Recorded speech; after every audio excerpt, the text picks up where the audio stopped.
Lord, I don't know what to say, except can we have a break into a deeper friendship with you?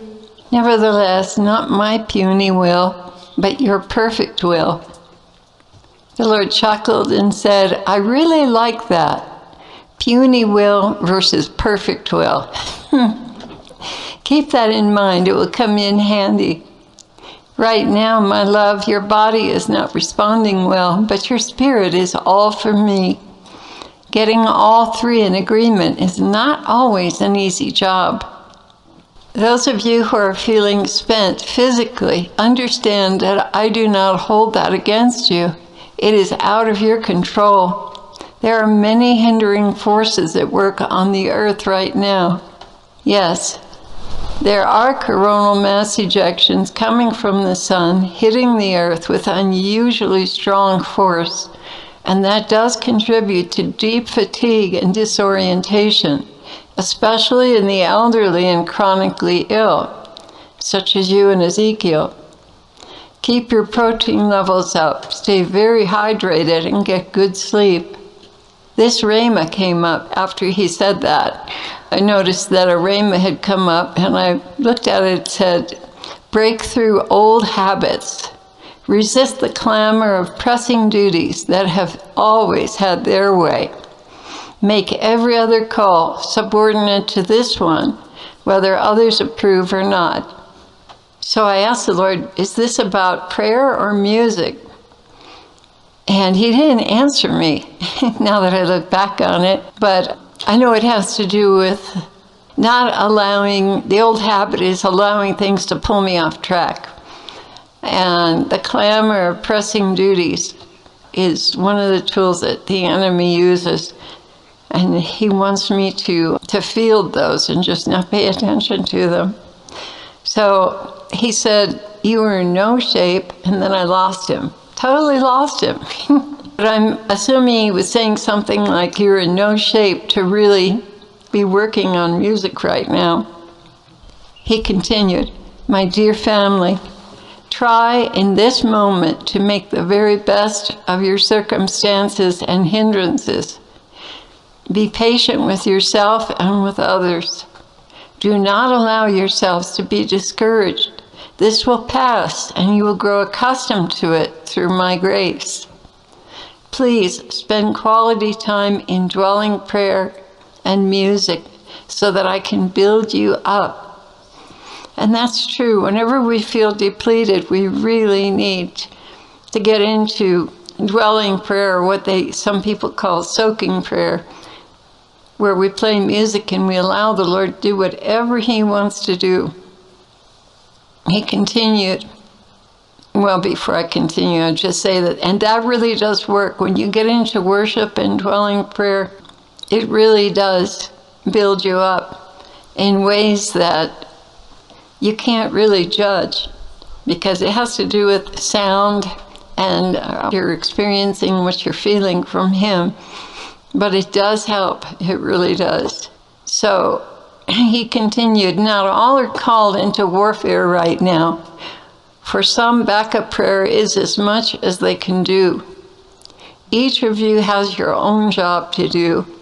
I will be highly pleased with you when you adhere to that and do not try to go further. Sometimes we get ambitious and we want to do more than what the Lord gives us to do.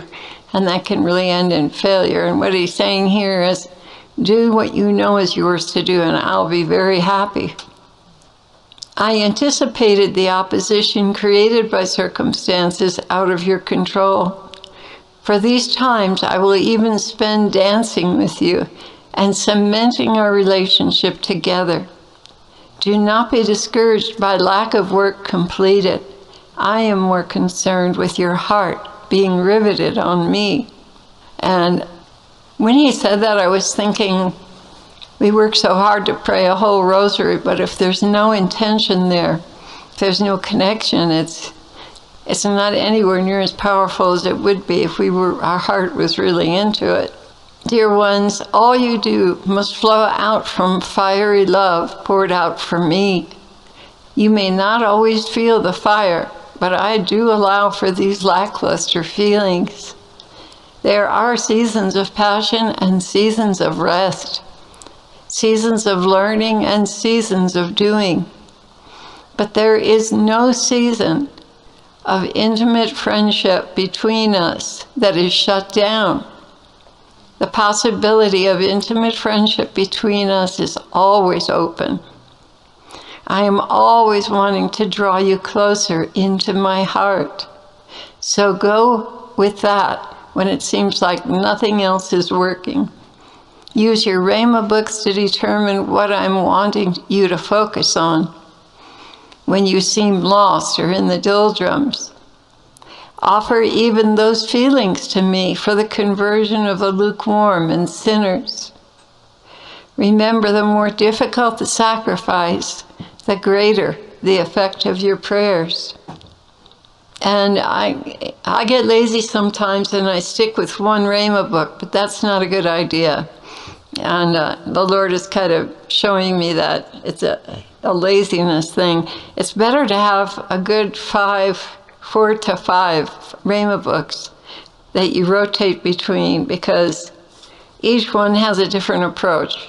And it's good to let him pick the one he wants you to have. Sometimes I'll walk by my bookshelf and I'll see something, and all of a sudden I'll realize he wants me to pick that book up, and I'll pick it up. Be sensitive to that, because he will do it. Okay.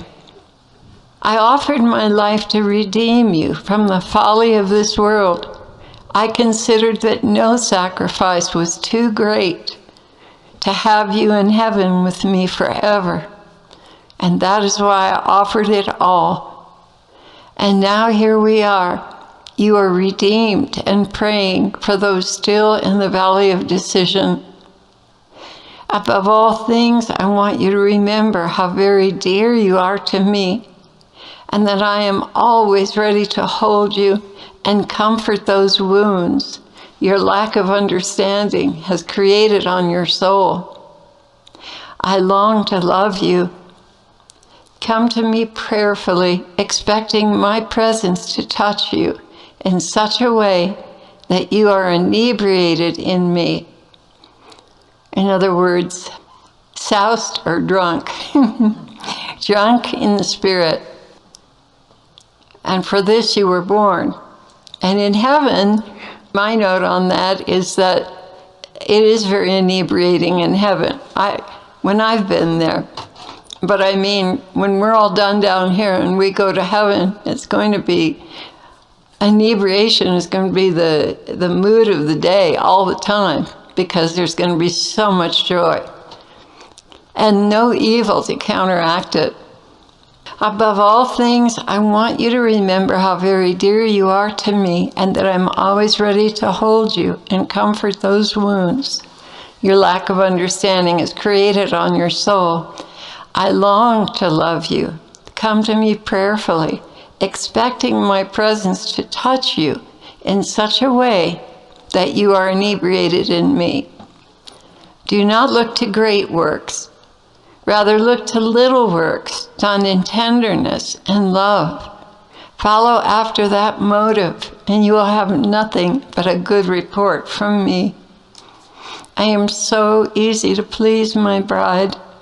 I am all about love and a pure heart, seeking to love me back. Remember that when all else seems to fail, you can fall back into my arms of love, and rest there.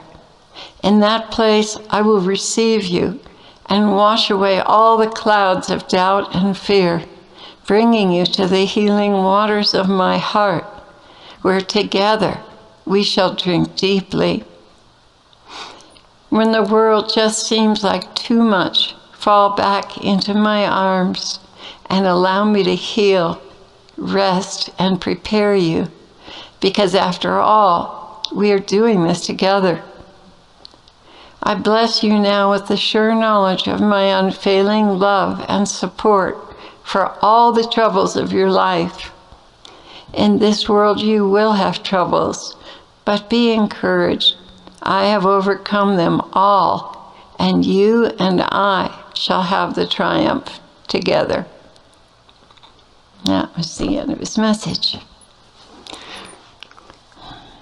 God bless you, Heartdwellers. I hope that lifts your hearts up. I know that he's going to be doing some recordings with me in the near future that we'll have up that are going to be meditationals. So you have that to look forward to.